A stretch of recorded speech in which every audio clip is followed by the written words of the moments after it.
sayembara dari Tumenggung Adiaksa. Pendekar Tombak Matahari.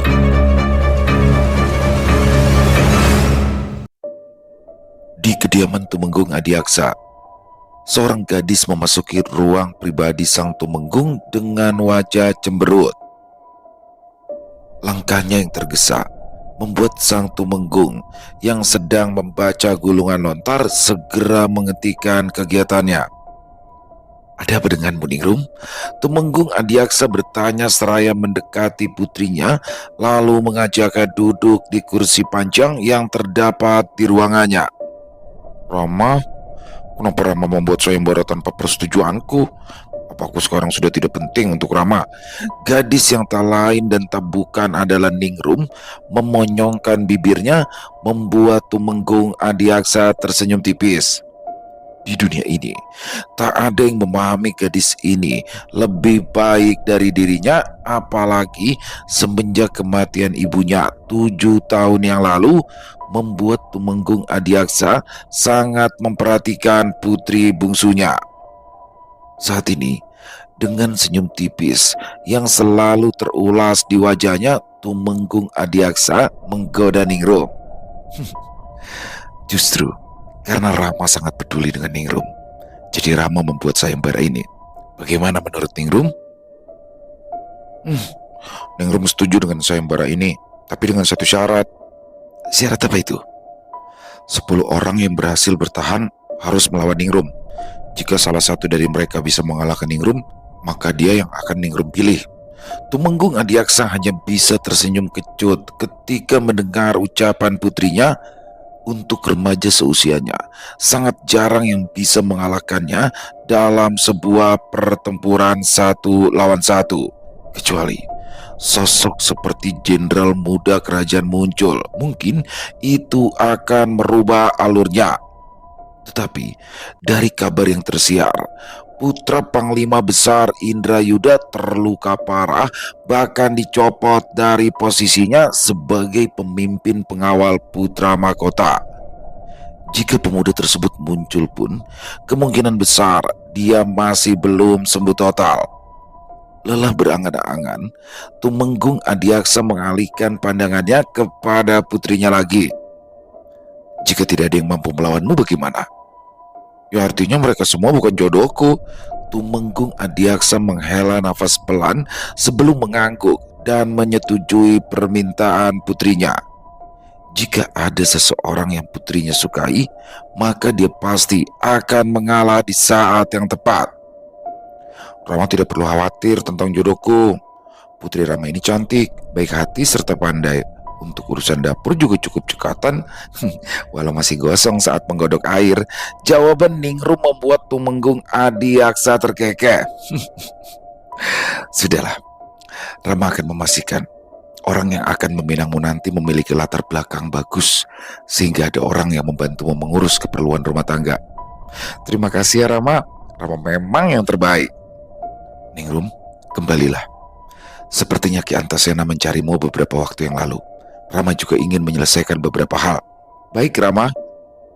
Ningrum mengangguk pelan sebelum keluar dan mencari keberadaan gurunya. Setelah bertanya kepada beberapa pelayan, Ningrum berhasil mengetahui di mana gurunya berada saat ini. Ningrum berjalan menuju bagian belakang kediaman keluarganya. Di sana ada kolam ikan yang berisi banyak ikan mas. Di tepi kolam tersebut berdiri sebuah pendopo yang terbuat dari kayu jati, membuatnya terlihat mewah dan kuat walau rupanya sederhana. "Ningrum menghadap guru," ucap Ningrum saat menemui Ki Antasena yang sedang bermeditasi di tengah pendopo. "Duduklah." Suara tersebut berasal dari pria yang menggunakan jubah hitam dengan luaran berwarna putih, menjuntai ke bawah hingga menyentuh tanah. Rambutnya sudah sepenuhnya putih dan keriputnya memenuhi wajah. Dia adalah Ki Antasena. Begitu mendengar ucapan dari gurunya, Ningrum mengangguk pelan dan bersimpu di lantai. menghadap punggung Ki Antasena yang terlihat masih kokoh seperti tak termakan usia. "Ningrum, ya guru, apa hatimu sudah terisi oleh seseorang?" Ningrum merasa panik ketika ia mendengar pertanyaan gurunya yang tak pernah ia sangka. "Mm, a- anu, anu, anu apa? A- anu itu, jika memang hatimu sudah menjadi milik seorang lelaki, maka aku akan berbicara dengan ramamu." Ningrum buru-buru menggeleng. Tidak, tidak guru. Jika itu dilakukan, maka nama baik Rama akan tercemar. Aku tidak ingin Rama menanggung rasa malu dari perbuatan ini." Ya, ya, kau memang anak yang baik. Kalau begitu, hanya ada satu jalan yang tersisa, yaitu kau harus mengalahkan semua orang yang ada. Mengerti? Murid mengerti, guru. Ki Antasena tersenyum kecil.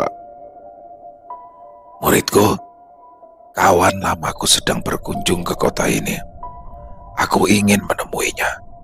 Ikutlah denganku untuk menambah pengalaman, karena dia adalah seorang yang luar biasa." "Tentu saja guru, terima kasih." Ki Antasena mengajak Ningrum menemui kawan lamanya di sebuah rumah makan yang letaknya tak jauh dari kediaman Tumenggung Adiaksa. Begitu sampai di tempat tersebut, Ki Antasena memilih meja yang berada di lantai 2 dan terletak di samping jendela. "Duduklah," ucap Ki Antasena pada Ningrum. Gadis itu mengangguk dan duduk di samping gurunya. Seorang pelayan mendekati mereka dan menanyakan pesanan. Dengan santai, Ki Antasena menjawab, "Kami masih menunggu. Ambilkan arak dan teh terbaik." Pelayan tersebut mengangguk dan kembali untuk menyiapkan pesanan Ki Antasena. "Muridku, apa kau tahu siapa yang akan kita temui sebentar lagi?" "Tidak, guru." Ki Antasena tersenyum tipis. "Dia memiliki seorang cucu yang sangat tangguh. Aku ingin mengenalkanmu pada cucunya. Mungkin kalian akan cocok karena usia kalian tidak berbeda jauh." "Guru menggoda aku," saut Ningrum dengan wajah merah seperti tomat. "Mana mungkin. Aku hanya mengatakan beberapa kata dan kau bilang aku menggodamu. Dasar anak nakal." Ki Antasena melongok keluar dari jendela. Senyumnya mengembang ketika melihat sosok yang sedang ditunggunya itu tiba. Dia akan segera tiba.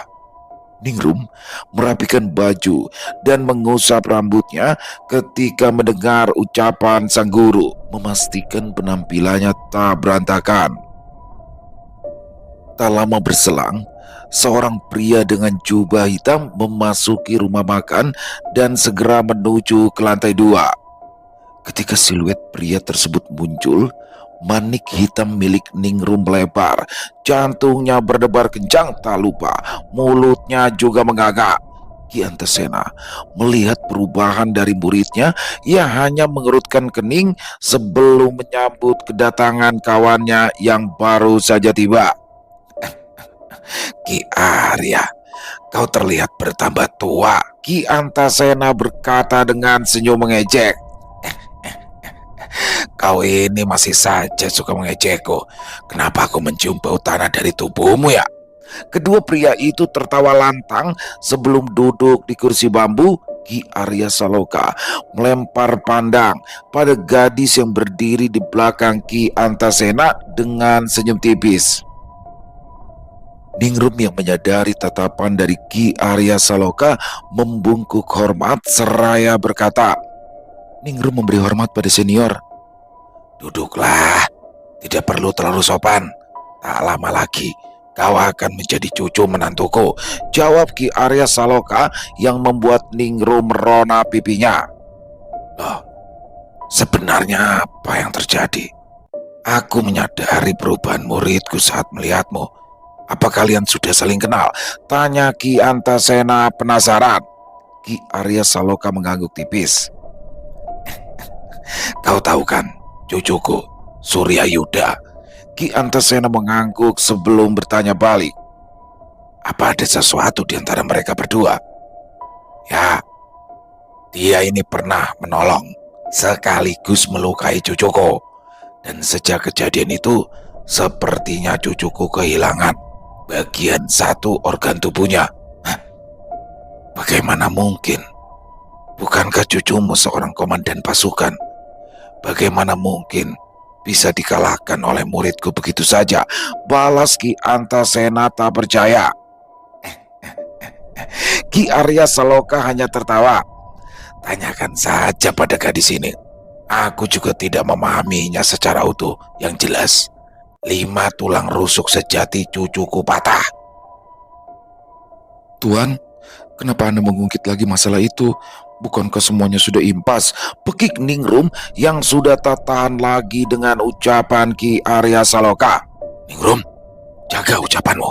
Ki Antasena tak menyangka jika muridnya yang selama ini selalu bersikap sopan dan manja bisa berbuat seperti ini. Ki Antasena meminta maaf kepada Ki Arya Saloka dengan tak enak hati. Sudahlah, dia ini masih muda, masih kurang pengalaman.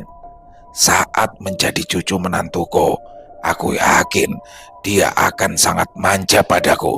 Apalagi jika dia mengetahui betapa kayanya aku.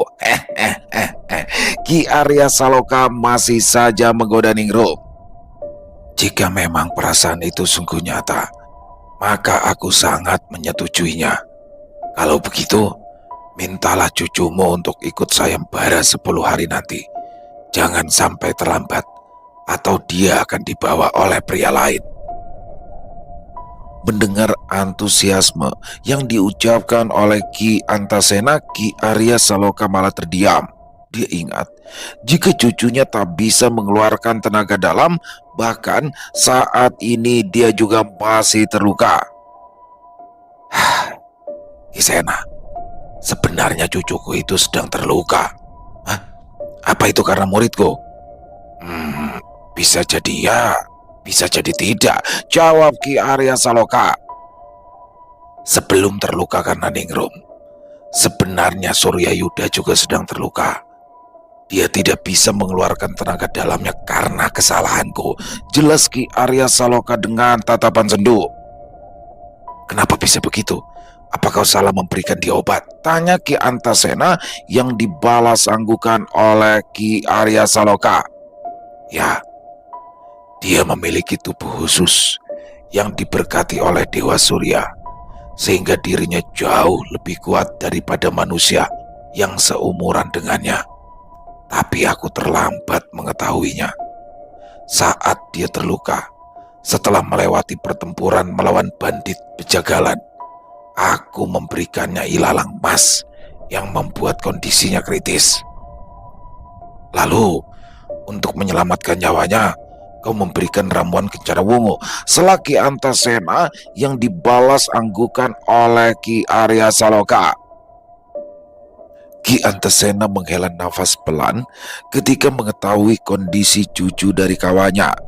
Sebagai satu dari sedikit pendekar pilih tanding di daratan ini, Ki Antasena tentu memiliki pengetahuan yang cukup luas.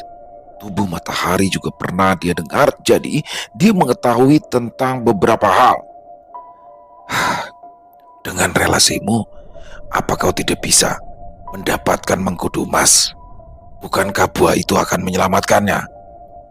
Ya, aku juga sudah berusaha. Tapi kau juga tahu, buah itu tidak mudah ditemukan. Hanya sebuah pertemuan kebetulan yang bisa membuat Surya mendapatkannya, ucap Ki Arya Saloka putus asa. Karena kita akan menjadi besan, maka aku akan menggunakan relasiku untuk membantumu. Aku tidak ingin hidup muridku terancam jika Surya tak sembuh juga. Terima kasih Ki Antasena. Nanti dulu, ngomong-ngomong tadi, kau bilang cucumu kehilangan anggota tubuhnya karena muridku. Apa muridku ini sudah memotongnya? Tanya Ki Antasena. Dia tidak memotongnya, tapi dia mencurinya. Ki Arya Saloka menyeringai. Ditatapnya mata Ningrum yang melotot seperti ingin keluar. Anak ini telah mencuri hati milik cucuku. Ada-ada saja. Ya betul, sejak kejadian itu, cucuku jadi sering melamun. Sepertinya muridmu ini selalu menguasai pikirannya. Andai saja Tumenggung Adiaksa belum mengumumkan sayembara, aku pasti akan berbicara dengannya tentang hubungan ini. Tidak apa-apa, jika mereka berjodoh, mereka pasti akan bisa bersatu. Namun aku memiliki satu permintaan. Loh, apa itu? Apabila muridmu akan memilih cucuku, mereka tidak akan langsung menikah. Aku harus memastikan kondisi Suryayuda membaik agar dia bisa menjadi kepala rumah tangga yang baik. Apa kau keberatan? Ya tentu saja tidak. Lagi pula mereka kan masih muda. 1 atau 2 tahun menunda pernikahan ini tidak akan menjadi masalah besar. Aku lega mendengarnya. Ayo, mari bersulang. Cangkir demi cangkir mulai habis, tetapi tidak ada tanda-tanda mabuk karena tenaga dalam keduanya sangat tinggi. Ketika guci kelima sudah kering, Ki Antasena mengangkat tangannya. Aku masih bisa menemanimu hingga 10 guci lagi, tapi aku harus mengantar muridku pulang. Ini sudah tengah malam. Tentu saja, kita masih punya banyak waktu untuk bicara. Ki Antasena mengajak Ningrum pulang, sementara Ki Arya Saloka masih duduk di kursinya memperhatikan kota Batu Ceper yang masih ramai. Walau Batu Ceper termasuk kota yang tak terlalu besar, tetapi kegiatan di kota ini benar-benar hidup. Layan, ambilkan seguci arak lagi, teriak Ki Arya Saloka. Seorang pelayan datang dengan seguci arak di tangannya dan meletakkannya di meja Ki Arya Saloka. Dengan mata yang terus menatap keluar, Ki Arya Saloka menarik guci arak tersebut dan mulai meneguknya. Tegukan demi tegukan telah terlewatkan hingga tegukan terakhir. Ki Arya Saloka meletakkan beberapa keping perak di meja untuk membayar arak yang diminumnya sebelum kembali ke penginapan. Suryayuda sedang duduk di tepi ranjang ketika ia mendengar suara langkah mendekat. Yang sudah kembali, Ki Arya Saloka berjalan mendekati Surya. Ya, kenapa kamu belum tidur? Suryayuda tersenyum. Yang belum memberikan obat yang harus aku minum saat malam hari. Apa iya? Tanya Ki Arya Saloka setengah tak percaya. Iya yang, untuk apa aku berbohong? Kalau begitu, tunggu sebentar. Aku akan meraciknya terlebih dulu. Ki Arya Saloka berbalik dan menuju meja kecil yang terletak di sudut ruangan sebelum mengeluarkan peralatan tabibnya. Beberapa bahan rempah ia keluarkan dan ia masukkan ke lesung kecil sebelum ia tumbuk hingga halus. Setelah ramuan siap, Ki Arya Saloka menuangkannya ke mangkok kemudian memberikannya pada Suryayuda. Pemulihan yang dilewati Suryayuda terbilang cepat. Sehari sebelum sayembara dimulai, Surya sudah pulih total sehingga Ki Arya Saloka memintanya untuk pergi berkeliling. Suryayuda yang sudah penasaran dengan kota Batu Ceper sejak awal kedatangannya pun menyambut baik perintah tersebut. Dia berjalan kaki untuk berkeliling melihat seluk-beluk kota Batu Ceper. Saat melintasi alun-alun kota, Suryayuda melihat sebuah panggung kokoh yang cukup besar, panjang dan lebarnya sekitar 10 tombak. Di pinggir panggung tersebut terdapat pagar pembatas yang tampak kokoh. Suryayuda mengelus gagang pedangnya. Bibirnya terangkat sedikit ke atas, menciptakan sebuah senyuman yang lebih cocok untuk dikatakan sebagai seringai. Pemuda itu yakin selama bukan orang yang memiliki tenaga dalam tinggi atau memiliki segudang pengalaman bertarung yang mumpuni, dia yakin bisa mengalahkannya. Aku tidak sabar untuk menghadapi hari esok. Surya Yuda kembali berjalan, melihat setiap sudut dari panggung pertempuran dan mulai membayangkan bagaimana dia akan bergerak esok hari. Saat dia sedang fokus, telinganya yang tajam mendengar langkah kaki mendekat. Tubuhnya langsung merespon dengan memalingkan wajahnya ke arah kedatangan. "Sepertinya kau sangat bersemangat, Tuan Pengecut." "Nona pemarah, kenapa kau membuntutiku?" Coba ulangi lagi perkataanmu. Kau sebut apa aku barusan?" "Nona pemarah, apa kau tidak suka?" "Cih, kalau begitu, aku akan memanggilmu pemuda cabul." Selain wajah gadis itu memerah, hidungnya juga kembang kempis seperti kerbau saat sedang marah. Surya Yuda terkekeh saat melihatnya. Di masa lalu, ketika dia masih menjadi seorang prajurit, pantang baginya untuk mengejek perempuan, apalagi sampai menindasnya. Namun, mulai saat ini, dia bertekad untuk menikmati hidupnya sebagai manusia biasa yang dipenuhi canda tawa dan sukacita. "Coba lihat, aku hanya berkata seperti itu, tapi kau sudah marah." "Kamu ya," Ningrum telah kehabisan kata-kata. Dia hanya bisa menunjuk pemuda di hadapannya dengan geram. Namun itu semua tak bertahan lama, karena Ningrum menyeringai, menunjukkan barisan giginya yang putih dan rapi seperti biji mentimun. "Kita lihat saja. Besok, kalau aku tidak bisa mematahkan kedua tanganmu, jangan panggil aku Ningrum." "Tentu saja, aku tidak akan memanggilmu Ningrum. Aku akan memanggilmu kekasihku." Apa begini caramu memperlakukan wanita?" Suara Ki Arya Saloka tiba-tiba muncul dari belakangnya. Surya Yuda berjingkat dan berbalik. Eyang, sejak kapan Eyang di sini?" "Sejak kau menindas gadis ini. Memang benar, sebuah hubungan akan kuat jika dibangun dengan pertengkaran. Tapi jangan menindas seperti itu. Kau paham? Dia juga nantinya akan menjadi pendampingmu." "Itu hanya berlaku jika Surya bisa mengalahkanku," sahut Ningrum cepat. "Tentu saja Surya bisa mengalahkanmu, gadis kecil. Sudahlah, aku sudah tahu isi hati kalian, karena aku kan juga pernah muda. Betapa indahnya masa muda." Ketika ayam jantan berkokok untuk pertama kali, Surya Yuda terbangun dan duduk di tepi ranjangnya. "Aku akan membuktikan, walau tak bisa mengeluarkan tenaga dalam pun, aku masih bisa menjadi lawan yang tangguh. Aku Surya Yuda, tak boleh dianggap remeh." Hari ini, kota Batu Ceper lebih ramai dari biasanya. Banyak orang yang datang untuk menonton sayembara untuk calon menantu Tumenggung Adiaksa. Para pria, wanita, yang tua hingga anak kecil, semuanya berbondong-bondong menuju alun-alun kota.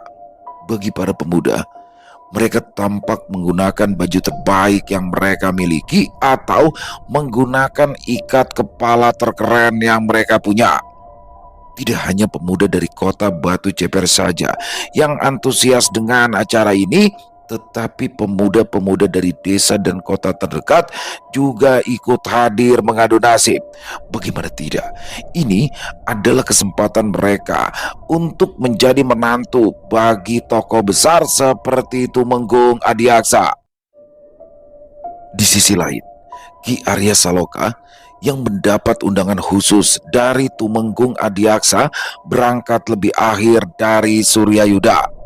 Mereka sengaja berjalan secara terpisah karena untuk menghindari kecemburuan. Surya Yuda sudah hadir dan mendaftarkan diri. Ki Arya Saloka belum juga terlihat batang hidungnya. Sementara itu, Surya Yuda berbalik saat seseorang menepuk pundaknya. "Siapa kau?" tanya Surya Yuda dengan tatapan tajam. Instingnya sebagai prajurit membuatnya terbiasa bersikap waspada. Jangan salah paham dulu. Aku ini hanya ingin bertanya, apa kau berasal dari kota ini? Tanya pemuda tersebut. Surya Yuda menunjuk wajahnya sendiri, kemudian menggeleng. Aku, aku hanya sedang mampir dan kebetulan tertarik. Perkenalkan, namaku Sentot, pemuda paling tampan di desa Kerteg. Ucap Sentot penuh percaya diri. Surya Yuda tersenyum tipis ketika mendengar pemuda berperut buncit dengan pipi yang gembil itu berkata dengan percaya diri. Dalam hatinya, Surya Yuda sudah tertawa keras. Jika kau paling tampan, maka bagaimana dengan kriteria jeleknya? Sentot mendengus kesal karena ucapan Surya Yuda. Kau tidak tahu sih bagaimana kemampuanku sehingga berani berkata seperti itu. Surya Yuda tersenyum tipis. Kita lihat saja. Siapa di antara kita yang paling hebat di arena? Sentot mengangguk, bahkan dia menepuk dadanya sendiri dengan keras. Baik, kau pasti akan kalah dan memohon ampun padaku. Surya Yuda tak lagi membalas ucapan Sentot. Pemuda itu kini fokus memperhatikan panggung arena karena pertempuran akan dimulai. Seorang pembawa acara menaiki panggung arena. Setelah menyampaikan beberapa kalimat, bunyi gong yang ditabuh menandai dimulainya sayembara ini. Pemuda bertubuh jangkung, membawa golok berwarna hitam, menaiki arena dengan penuh percaya diri. Wajahnya tidak terlalu tampan, tetapi dia memiliki pembawaan yang berani. Orang-orang saling berbisik ketika melihat golok tersebut membuat suara-suara kecil yang mirip seperti dengungan lebah. Coba lihat, bukankah dia murid padepokan Lembu Ireng ya?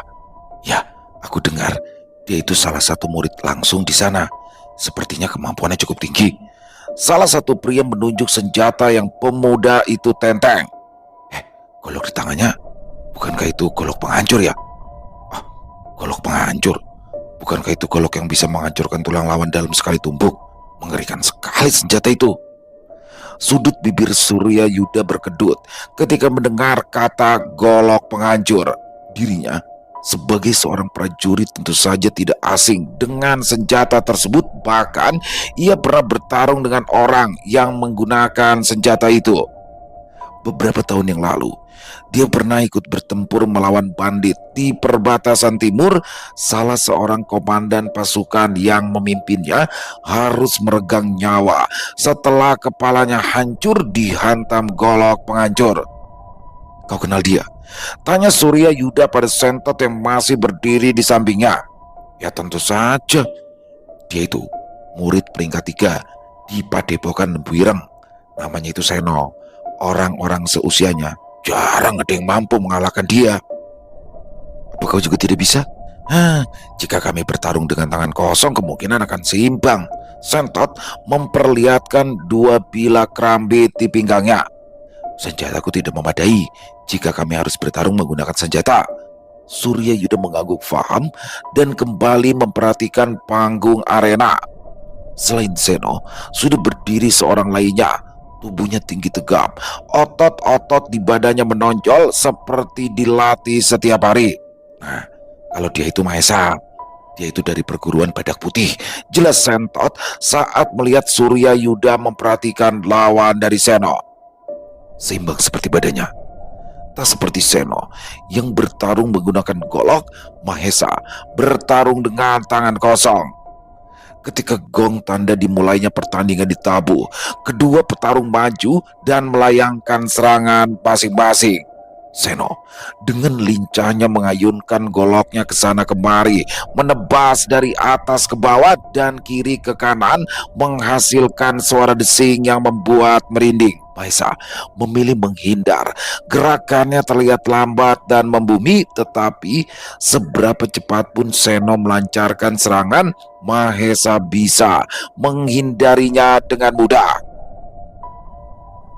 Gerakan Seno semakin cepat dan beberapa kali menyerang di area vital Mahesa. Namun, seperti sudah mengetahui pola serangan lawannya, Mahesa bisa menghindarinya dengan mudah.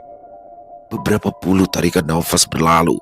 Maesa saat ini tak hanya bertahan, pemuda kekar itu mulai melancarkan serangan-serangan ke bilah golok di bagian yang tak tajam, membuat Seno merasa tangannya mulai kebas karena tenaga dalam yang dikeluarkan oleh Maesa.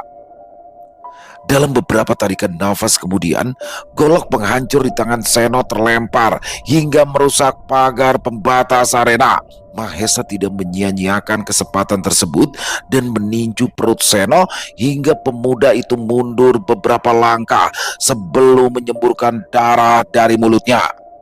Melihat Mahesa kembali mengangkat tangannya dan berniat menghujani tubuhnya dengan pukulan, Seno berteriak, "Aku kalah! Aku mengaku kalah!" Mahesa tersenyum puas dan turun dari arena. Seno memungut golok penghancurnya dan turun arena dengan wajah yang tertunduk. "Wah, kekuatan yang hebat. Sepertinya kau terlalu memandang tinggi, Seno," ucap Surya Yuda ketika mendapati sentot yang ternganga karena penampilan Mahesa. Bukan seperti itu. Mahesa itu hampir tidak pernah menunjukkan kemampuan penuhnya saat dia bertarung, elak sentot. "Begitukah?" tanya Surya Yuda yang dibalas dengan anggukan cepat dari sentot seperti ayam mematuk biji-bijian. Setelah Seno dan Mahesa turun, dua orang pemuda yang memiliki penampilan serupa naik ke panggung arena. Mereka berdua kembar. Selain wajah dan pakaiannya, senjata mereka juga sama, yaitu rantai dengan ujung bola besi berduri. "Apa kau mengenal mereka?" tanya Surya Yuda lagi. "Aku hanya tahu nama mereka. Mereka itu adalah Aditya dan Bagaskara. Tapi kalau untuk kemampuannya aku tidak tahu pasti," balas sentot. "Menarik. Bagaskara dan Aditya. Kenapa nama dengan arti matahari begitu populer ya? Sepertinya orang tua sekarang tidak begitu kreatif," gumam Surya Yuda. Sentot yang tak sengaja mendengarnya penasaran dengan nama orang yang sedari tadi ia ajak bicara. "Loh, memangnya namamu siapa?" "Surya." "Berarti orang tuamu juga nggak kreatif dong," balas sentot dengan nada mengejek. Surya Yuda mendengus kesal karena namanya juga memiliki arti matahari. Sudahlah, mereka sudah mulai. Di atas arena, dua orang dengan penampilan sama mulai memutarkan rantai dengan bola besi di atas kepala mereka. Kaki mereka berdua bergerak perlahan, berjalan setapak demi setapak menyusuri tepian arena. Rantai yang berputar semakin lama semakin cepat, menimbulkan suara mendesing. Saat kedua tangan mereka sampai di ujung rantai, keduanya melepaskan rantai di tangan mereka hingga bola berduri di ujung rantai saling beradu. Dar! Adu tenaga dalam terjadi. Suara ledakan yang memekakan telinga berhasil membuat orang-orang menutup telinga mereka. Bola besi di ujung rantai itu hancur dan menyebar ke segala arah, menyisakan rantai tanpa bandul. Aditya dan Bagaskara melilitkan untayan rantai tersebut di lengan masing-masing sebelum saling beradu serangan tangan kosong. Aditya yang mengenakan ikat kepala berwarna merah maju dan melayangkan sebuah tapak ke dada Bagaskara. Bagaskara yang melihat datangnya serangan tersenyum tipis dan memiringkan tubuhnya sehingga serangan Aditya hanya mengenai ruang kosong. Tak berhenti di sana. Aditya menyapukan tangannya, berusaha menepa kepala Bagaskara yang disambut dengan gerakan Bagaskara melipat pinggangnya ke belakang. Bagaskara juga menarik bahu kanannya ke bawah dan menyiapkan tinjunya yang terkepal dengan kuat saat pinggang Bagaskara sudah seperti busur yang ditarik hingga maksimal. Pemuda itu mendorong tubuh beserta tinjunya yang berisi kekuatan penuh untuk menyerang dada Aditya. Sebuah tinju yang bergerak seperti tanah longsor begitu mendadak dan tak tertahankan. "Awas!" teriak Bagaskara memperingatkan Aditya.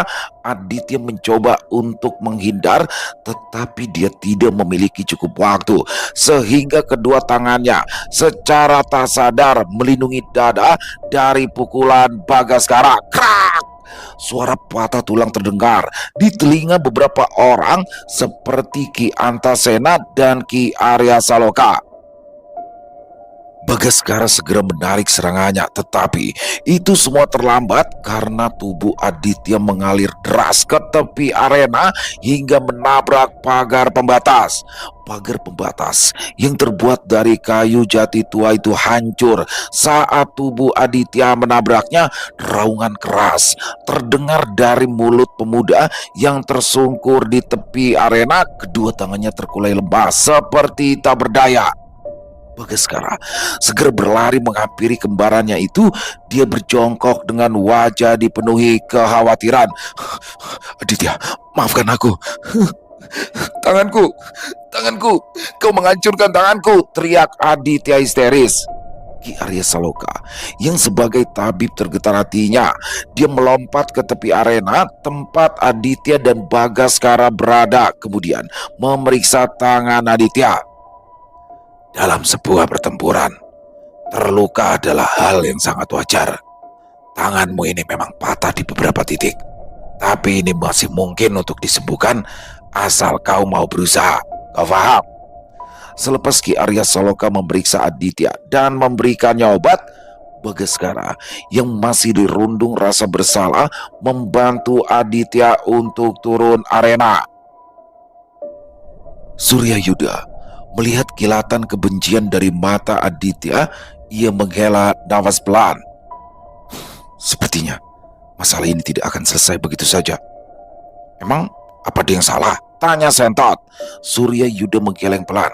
Tidak ada yang salah. Hanya saja mungkin hubungan mereka berdua setelah ini tidak akan lagi seharmonis dulu. Sentot mengerutkan keningnya. Dia tidak paham dengan ucapan dari Suryayuda. Bukankah mereka saudara? Kenapa harus bermusuhan? Lagi pula, ini kan pertandingan yang adil. Bagaskara juga sudah memperingatkan Aditya tadi. Hati manusia tidak ada yang tahu. Seperti saat ini. Kenapa kau bisa begitu akrab padaku? Suryayuda menoleh dan melihat Sentot dengan tatapan yang tajam. Itu hanya perasaanmu saja.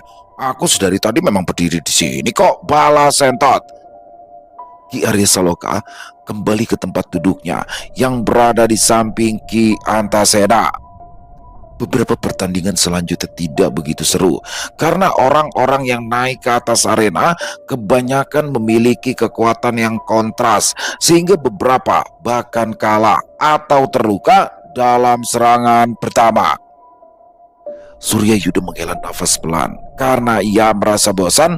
Sebagai prajurit kerajaan, dia seringkali menjumpai pertempuran hidup dan mati, sehingga pertarungan seperti ini terasa sangat membosankan.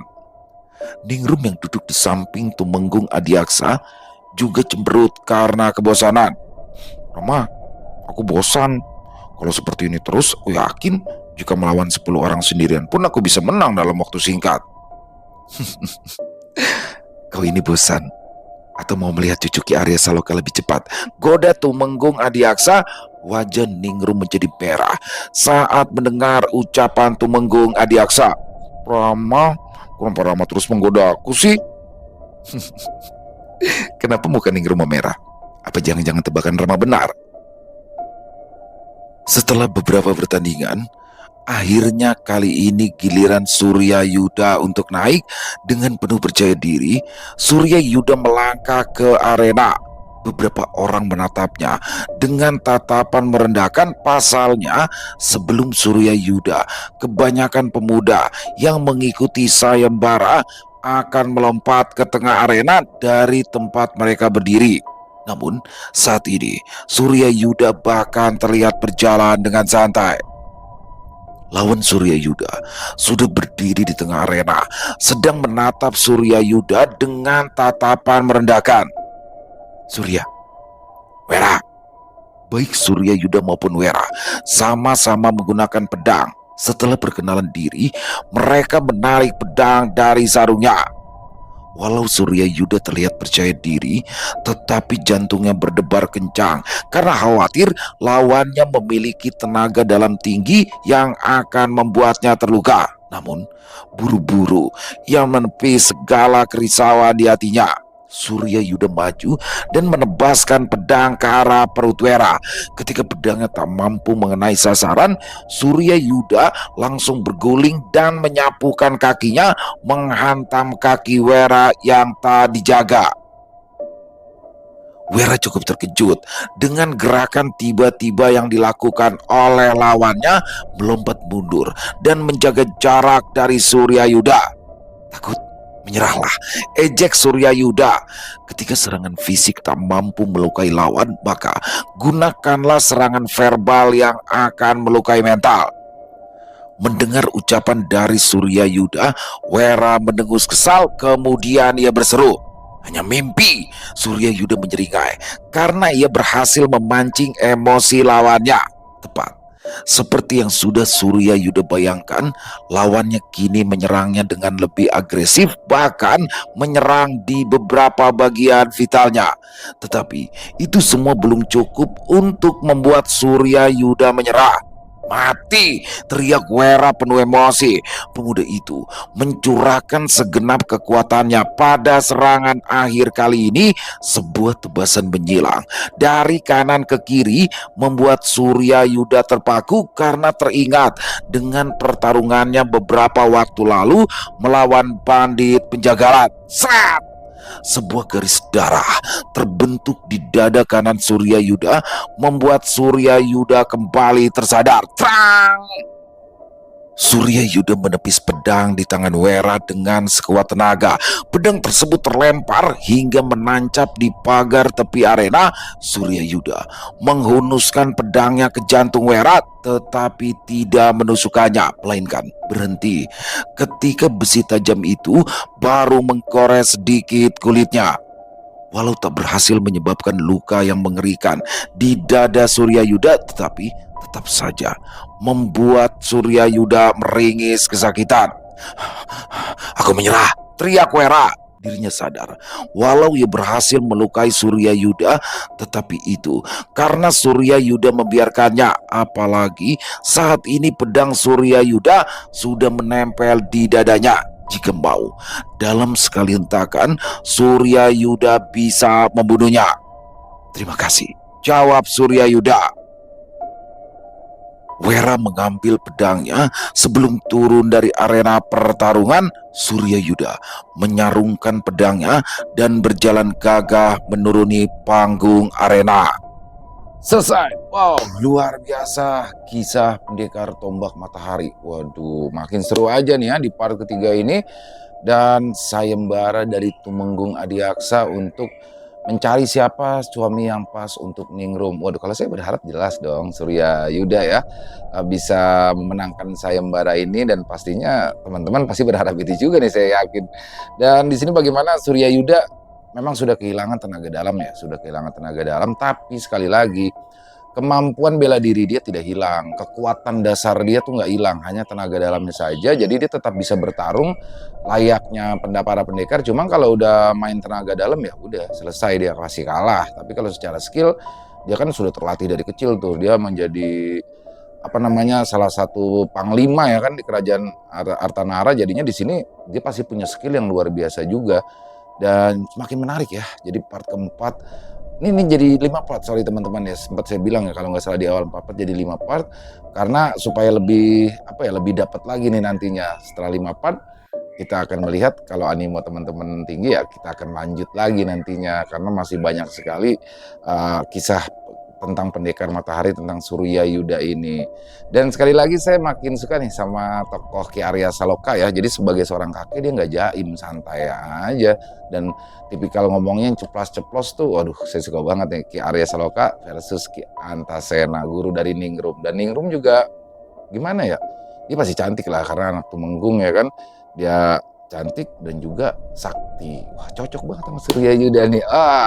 Jangan sampai ketinggalan besok part keempatnya, karena yang pastinya makin seru. Dan sekali lagi terima kasih kepada Rana Smita atas kisahnya yang luar biasa, dan semoga kisah barusan bisa menghibur teman-teman semua ya. Para pecinta horor misteri, lebih khususnya lagi kepada para subscriber dari channel Ilo Entry. Buat teman-teman yang suka dengan videonya bisa diklik tombol like-nya, tombol jempolnya boleh juga dibantu di-share ya. Link videonya ini ke teman-teman yang lain agar juga ikut merasa terhibur. Dan buat teman-teman yang punya komentar lain, punya pendapat lain, silakan bisa menuliskan di dalam kolom komentar ataupun hanya sekedar saling menyapa. Insya Allah kami akan menjawab satu persatu. Dan buat yang belum subscribe channel Lilo Entry, yuk diklik dulu tombol subscribe. Jangan lupa lonceng notifikasinya juga dinyalakan agar teman-teman selalu mendapatkan notifikasi dari konten-konten yang akan kami upload selanjutnya. Untuk channel Lilo Entry kami upload setiap hari teman-teman ya, setiap siang jam 12 siang waktu Indonesia bagian Barat. Saya juga ingin mengucapkan terima kasih kepada seluruh teman-teman yang sudah selalu setia hadir, yang sudah selalu mendukung kami. Karena teman-teman kami selalu bersemangat berkarya di setiap harinya. Di akhir kata, saya Ilo mengucapkan permohonan maaf apabila mungkin dalam pembawaan kisahnya barusan ada kata-kata saya yang salah ataupun ada kata-kata saya yang mungkin kurang berkenan. Saya mohon dibukakan pintu maaf yang seluas-luasnya. Sampai berjumpa lagi di konten-konten kami selanjutnya. Masih bersama saya Ilo di channel Lilo Entry. Salam sehat, sukses selalu untuk kita semua. Wassalamualaikum warahmatullahi wabarakatuh.